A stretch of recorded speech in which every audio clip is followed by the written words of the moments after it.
mom said that. She's like, I don't give a say, I don't care what you guys do. She's like, you better take care of him for the rest of his life. And he leans over me and he's like this close to my face and he's like, what do you want? And I said, what do you want? Yeah, he said, what do you want? And I said, what? I've always said, you know, my mom's my hero, and it's true.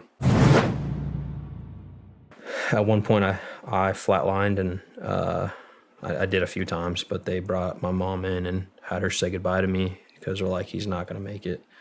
Like, he's probably not going to make it. And, I mean, I couldn't imagine being in my mom's shoes. My mom, you know, she was like, I'm so sorry this happened to you.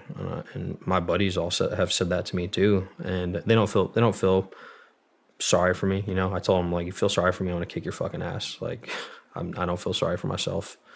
And, your mom sounds like a very special woman. Yeah, she is a fierce woman. And from childhood to now. Yeah. I mean, I've always said, you know, my mom's my hero, and it's fucking true. I wouldn't be the man I am today without her and the way that she raised me. And I mean, seeing her go through the struggles that, you know, we did as a family, and how she lost everything and built it back up even better. It always proved to me, I was like, if my mom fucking got through it, so can I. And every time I had a hard moment in my life, I'm like, my mom went through all this shit to give me a good life. Like, I'm going to be successful. I will be successful. And, I'm very thankful to her for that. Yeah, she came in and said goodbye. And then the regimental commander, he was great. My mom was there, Colonel Graham, and they were like, what do you need? Like, to my mom. And she's like, you get his best friend here right now. If you want him to live, get his fucking best friend out here. And so they fucking cut Ritter orders. I got flown to Andrews Air Force Base, and he was flying. They flew him out to Walter Reed, to DC, and so he met us at Walter Reed. But I don't remember this, but another Marine was saying, in the Wounded Warrior Battalion, like the liaison who was there for my mom was saying that they were trying to life flight me to Walter Reed, and I like woke up, and I don't know if this is true or not, but this is what he said. That they were trying to life flight me to Walter Reed, and I like woke up and they were talking to me, or they were talking over me about like flying me and talking about putting the other Marines on the bus. And he said that I was like, I want to ride on the bus with these guys, and like turned down the fucking flight. I was like, no, I want to fucking ride on the bus with the Marines going to Walter Reed. And so they put us on the fucking bus with them and drove us to Walter Reed. And then, which I feel like would only make sense because I don't know why else I would not be life flighted over with how critical I was. So now I'm at Walter Reed. It's like 4 or 5 days post blast, and it's like August 31st or something like that, or yeah. And they like wake me up. They pull me out of intubation, pull the sedation off me, and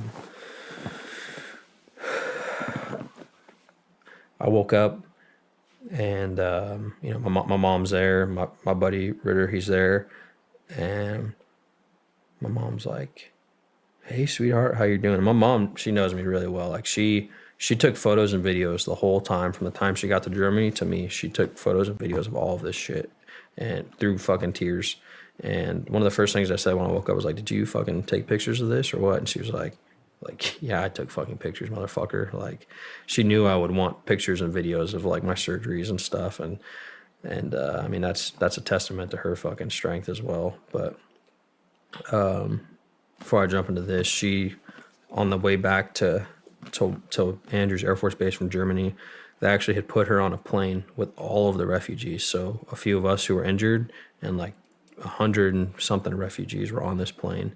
My mom was saying, obviously, she grew up, you know, 20s, in her 20s, when 9/11 happened, and I was like 3 or 4 years old, and I remember seeing it on TV. But she talked about, you know, having a lot of biases, a lot of Americans did after that for Middle Easterners. And her first thought when she realized that all these refugees were on the plane, she thought, oh, fuck, is this plane going to blow up? Like, this just happened. Like, is this plane going to fucking blow up? And then she looked over at some point during the flight and saw this Afghan woman standing and holding like these three medical beds, and it was three of her kids, and who had been one of them had been like in the operating room with me, and she like went over to her and like tried to converse with her, and she like pointed like, "Are these your kids?" pretty much, and like the lady nodded, and then my mom like pointed over to me and was like, "This is my son," and they just like held hands and cried, and she just like let her know that she was there for her and not alone. So that was pretty cool to hear. And she told me, she's like, being on that plane and seeing what happened and seeing all those refugees, she was like, people don't get to see this shit. That was the first time that I realized this is why this happened. This is what my son and all these men and women serving were out there doing. They were rescuing all of these families, all these thousands and thousands of families.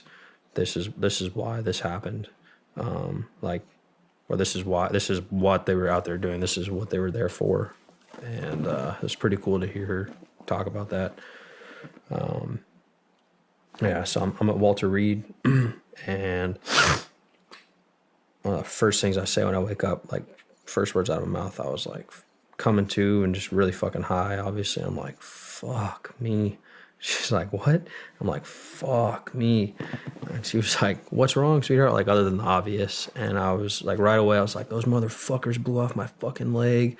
Like, said that right away. And she's like, well, no, they didn't blow off your leg, sweet. I just knew, like, I remembered, like, almost immediately when I woke up, like, I had remembered most of what happened. And she said I talked for 9 hours straight, just like about everything that happened, like the gunfight, the fucking bombing, the fucking interpreter going down to the gate, everything leading up to it. And, that I was awake for like 2 days. And they started bringing in generals and like all these fucking people to do fucking photo ops and shit.